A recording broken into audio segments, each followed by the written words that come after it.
This is Stephen Bonnie from the New York Daily News. Right, I just Steph. say, how you doing? Good. How you doing, buddy? All right. What are your impressions of KG in this series, and how much he can contribute at his age, and are you surprised at his minutes at this point? I know they got him on the tight minutes restrictions that a lot of us thought would be eased up a little during the series. Well, I'm not. No, Kevin is still one of the most dominant big men in the league with his defensive ability and his presence in the game. I mean, his communication level, his presence. He still has a big time impact on the game, even at his age. He reminds me a lot of the presence and the impact that Jason had with us in Dallas when he was older in the league, and just his way he can communicate a team, his will, his defensive reads that he makes, his passing. As far as his minutes, I don't know what's going on with his minutes situation, but he's definitely a big part of our game plan. And knowing Kevin, coaching Kevin before, he is one of the true competitors in our league. So you always have to be ready for Kevin. How much better does he make the team defensively when he's on the floor as well? Well, their intensity level goes up, their communication goes up, his reading of situations, his talking, and you can't put a price on that. That's something that we're trying to learn how to do. We have a young center that is learning the NBA, where Kevin has seen everything. He's experienced every situation in the league. And so he himself can smell out situations and give them a extra step in preparation for a play that's coming, just because of his experience and him out there talking players through situations. He's a coach on the floor. And, again, it's a lot like Jason was in his latter years in the NBA. With this series tied at 2, you guys with having the momentum of winning Game 4, now having 2 of the last 3 games, at your place. Do you feel like you guys are in the driver's seat right now? No, none whatsoever. Again, it's not my first rodeo in the playoff situation, and you're not as comfortable after a win as you are down after a loss, and you have to treat each game, separately. You approach games separately, and we got to go in the next game as if I'm trying to prepare as if we lost the last game. That's the mentality we got to go in. You can't go in too high, and if we had lost last night, we couldn't go in too low, Zach. So that's the mentality we're going in the game with. There's playoff situation. The word momentum is I think used too much, because really that's why they have a 7-game series. When you look back at the first 4 games, what have you learned about your team and your players as a whole? Well, one thing that I did learn that we had to get used to the playoff atmosphere and the playoff intensity. I think we've adjusted to that. We've adjusted to the physicality of the game. I've learned that we can adjust to situations. There have been a lot of adjustments made between games for certain plays and certain defensive situations. I've learned that about our team. That's something that again, it's a growing experience. This whole series for us, Greg, is a learning experience, because we are such a young team, first time in the playoffs for a lot of our key guys. And so I'm learning that they are growing from it. They're getting better in certain situations, and they're still making mistakes in certain situations. But the adjustments part is something that is big for us, to be able to change things on a day's notice or even in-game situations. So that's good to know, good to see.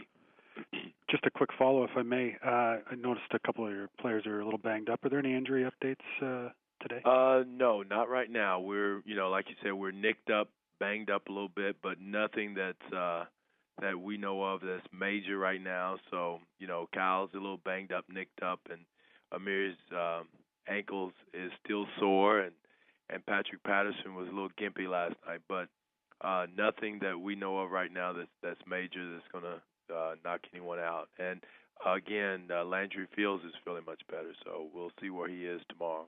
Going back to Game 1, such a big moment for the franchise. A lot of your players, obviously, first time in the playoffs, and it seemed they were lost in a sense in the first quarter, and maybe in the largeness of the situation, down 8 after one quarter.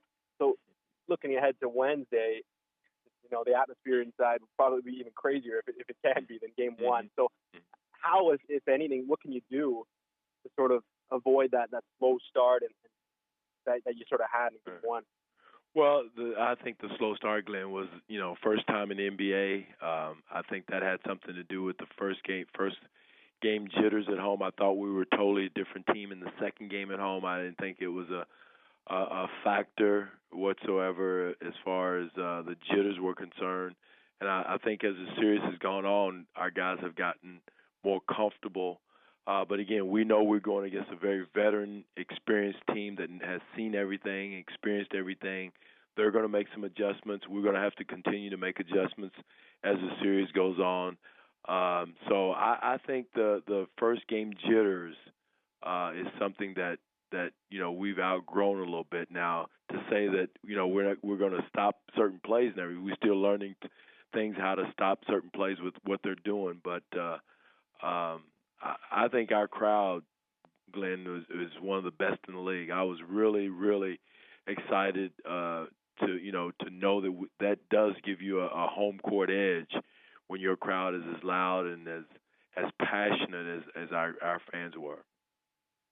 Just a quick follow-up, if I could, on Terrence Ross. Of course, he started, most of, if not all, the games for you since the big trade back in December. Mm-hmm. In the playoffs, hasn't played, up to how he has since December. So what can you do to get him going, and any thought to maybe not having him in the starting five going No, this season, Glenn, is about development. I think we've got all, as the season went on, the priorities and the goals changed a little bit as we had a little bit of success. This season was about developing him, developing DeMar. I think DeMar has took a big step. Developing Jonas, he's taken a big step. So to just really put Terrence out to pasture would be counterproductive of what we're trying to do this year. So he's got to learn. I mean, I've had a lot of players throughout the years go through the playoffs for the first time, and the only thing that will help him next year is to go through this. And he is a talented young man. This says nothing about his potential and where he's going to be this time next year. And this is still a learning experience for him, and he's going to stub his toe, yes, but he's still got to go through it. I thought his defense was superb in the first quarter last night against Darren Williams. I thought he did a good job. He's just got to get a feel and a rhythm and the style of play with his offense. In terms of Amir's performance, when you look back at what he was able to do and what made him successful yesterday, what was the biggest difference from his quiet Game 3? Well, I just thought his overall focus, his overall attention to detail, being where he was supposed to be, just his overall, I would say, just focus level on both ends of the floor was much, much better than it was in Game 3. He caught the ball safely. He did a better job of his setup of getting open against Pierce, who's a tougher guy for him to get to go against just because of his quickness defensively. But then I just thought his defense, he got a charge last night. He's rotating well. His overall just alertness and focus was there last night. And again, him not being healthy, sometimes distracts him a little bit, but I just thought he was just ready to go, and it was nothing, we did differently with him. He took advantage of what the defense was giving him, which was, when they blitz Kyle and DeMar, they're going to give you something, and they're leaving him open. So he's got to punish him by attacking the rim, making basketball plays out of the pocket, and he did that. Listen, a couple of times, well, on occasion this year, you've talked about this team finding another gear. Did this team find another gear last night, and can you kind of describe the gear they got to? Well, I thought we came out with the right disposition, which we're going to have to continue to have to be successful or have some success in this playoff. If we come out, we got to come out playing physical offense as well as physical defense. We've got to be strong with the ball and smart with the ball and not turn it over. I thought that was just as huge. But I thought just overall physical disposition was much better to start out the game. And we lost it a little bit as the game went on, but I thought we got it back at the end of the game. And we got to increase those moments of playing at that level and in that gear. And what that level is, I think, is just being strong and not being knocked off your mark with physicality, something we've preached all year. And with these moments in mind, that how the playoffs are played, they're slowed down, they're more physical. It's not an up and down, high paced game. In our series, I'm looking at the Portland and Houston series, and that score is pretty high. But in a lot of the Eastern Conference games, the score is a lot lower and not as up tempo and fast pace. All right, and if I could, one more, not to beat a dead horse to death, but we talked a lot about Kyle last night and what he did and what he went through. I mean, what did he show you in terms of like playing through that pain? It says a lot. Is who Kyle is. He's a tough guy, and he can play through a lot. He's got a lot of nicks and bangs going on, but he played through it.